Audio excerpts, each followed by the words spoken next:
Hi, Preston Salen here with Home Inspection Carolina.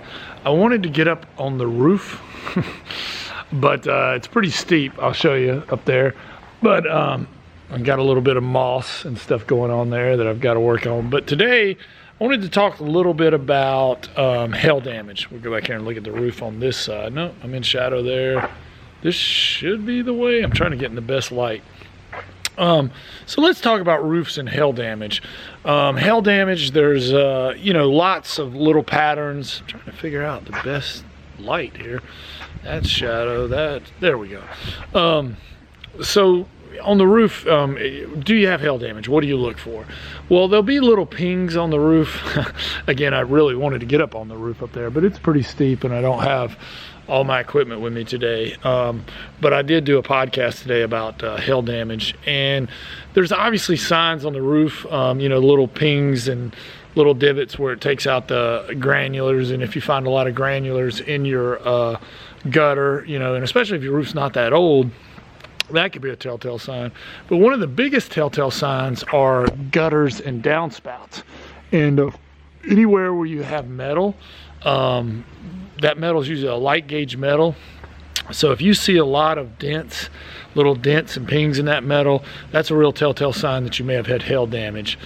Also flue vents up on the roof. If you have any type of gas burning appliance, whether it be water heater, furnace, anything like that, if you have little dents on it. Some houses have a metal ridge vent. This house actually has shingles on there, but sometimes that'll be metal and that'll have little dings on it.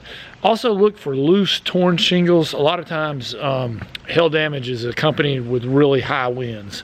So look for torn, loose shingles, lots of little pings, divots where you've got granular loss, and it'll be random throughout the roof. Could be a little bit stronger in certain areas. There are insurance companies talking about, there are some people who try to fake hail damage.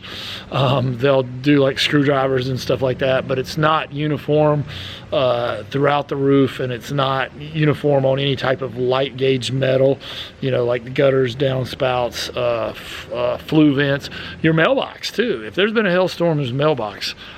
Also, if you go in a neighborhood and it seems like everybody has a new roof, a pretty new roof, or you see roofing signs in the yards, that's a real telltale sign. Have it checked out. Have it checked out by a professional roofer, one that's probably local to your area. I'm not a big fan of roofers that have out-of-state tags. There are what they call storm chasers who chase those storms. And the problem is you get them to re-roof your house. I'm trying to get the roof back in the background here.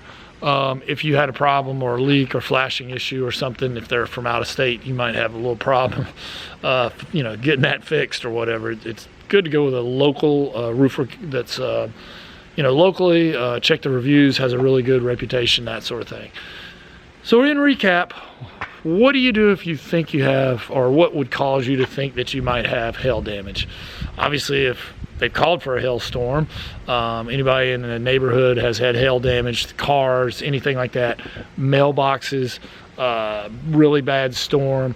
Also look for all the light gauge metal things on your house, your gutters, downspouts, flue vents, even landscape lighting has a little light gauge metal. If you see little dents on that, there's a good chance you've had a hailstorm.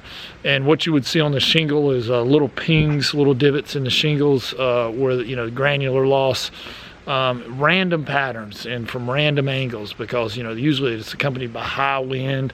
It's just not uniform. If anything looks uniform, that's something else causing that. It's very random from different angles, and there's also wind, that sort of thing. But anyway, get a qualified, a good roofer to check it out, and if it is hail damage, have them talk to your insurance company. You probably want to have the roofer talk to your insurance company, not yourself, because obviously put yourself in the insurance company's position. They don't want to cover anything. I mean, I'm not saying that, but obviously they don't. The less they pay out, the better.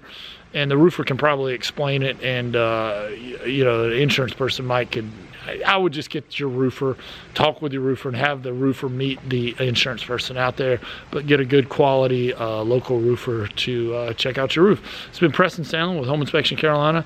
Hope this has been helpful. If you are moving to the Charlotte, North Carolina area, the Raleigh, North Carolina area, or Asheville, North Carolina area, please give us a call, 704-542-6575, or check out our website at homeinspectioncarolina.com. Thanks a lot for watching.